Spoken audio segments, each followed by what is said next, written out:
स्थानिक स्वराज्य संस्थांच्या निवडणुकीसंदर्भात सुनावणी आता शुक्रवारी। राज्य निवडणूक आयोगाच्या चुकांमुळे निवडणुकांवर टांगती तलवार। पुढील सुनावणी होईपर्यंत निवडणुकांची घोषणा नको, सर्वोच्च न्यायालयाचे निवडणूक आयोगाला आदेश। धर्मध्वजाची पुनर्स्थापना करण्याचा विधी संपन्न, संपूर्ण श्रीराम मंदिरावर दिमाखाने पुन्हा ध्वज फडकवला। धर्मध्वजाची पुनर्स्थापना म्हणजे रामराज्याची ओळखच, पंतप्रधान नरेंद्र मोदींनी सांगितली धर्मध्वजाची महती। अयोध्येच्या श्रीराम जन्मभूमीवर 11 किलो वजनाचा रेशमी धर्मध्वज, सर्व ऋतूंमध्ये सदा फडकत राहील असा हा धर्मध्वज। जे स्वप्न पाहिलं ते अतिभव्यतेनं संपन्न झालं, सरसंघचालक मोहन भागवतांकडून समाधान व्यक्त। शिल्पा खोत यांचं जात वैधता प्रमाणपत्र खोटं, आमदार निलेश राणेंचा आरोप।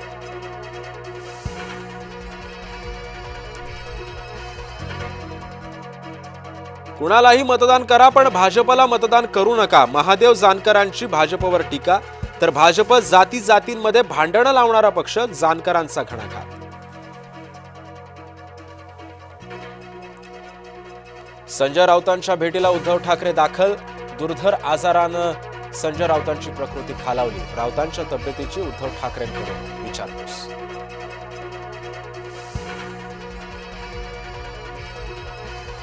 चव्हाण प्रचार करायला सिंधुदुर्गात येतायत, हरल्यावर ते कुठे तोंड दाखवणार, रवींद्र चव्हाणांवर निलेश राणेंची खोचक टीका। भाजपलाच मतदान करा, मुख्यमंत्री फडणवीसांचं वक्तव्य।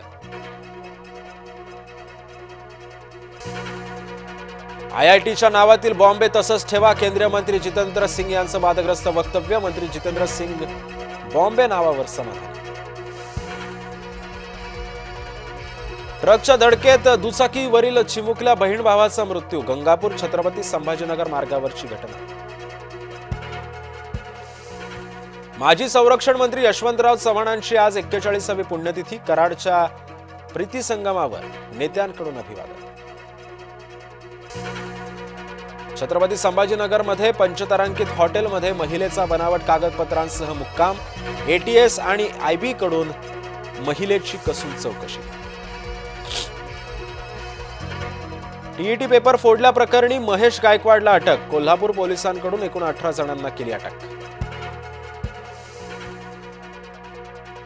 राज्यातील भजनी मंडळांना मिळणार 25,000 रुपये, तब्बल 1800 भजनी मंडळांसाठीचा निधी वितरणास मंजुरी। महिला पोलिसाचा अपघातामध्ये जागीच मृत्यू, पती जखमी, भरधाव 4 चाकी अनियंत्रित झाल्यानं झाला अपघात, देवरीजवळील राष्ट्रीय महामार्गावरची घटना। भटक्या कुत्र्यांना पकडून निवाऱ्याची सोय करा, शाळा कॉलेजेस रुग्णालय परिसरामध्ये कुत्रे सोडू नका, सरकारचं सर्व महानगरपालिका आणि नगरपालिकांना आदेश। वर्ध्याच्या खुर्सापार जंगलामध्ये वाघांची दहशत, वनविभागाला 30 डिसेंबरपर्यंत जेरबंद करण्याची परवानगी।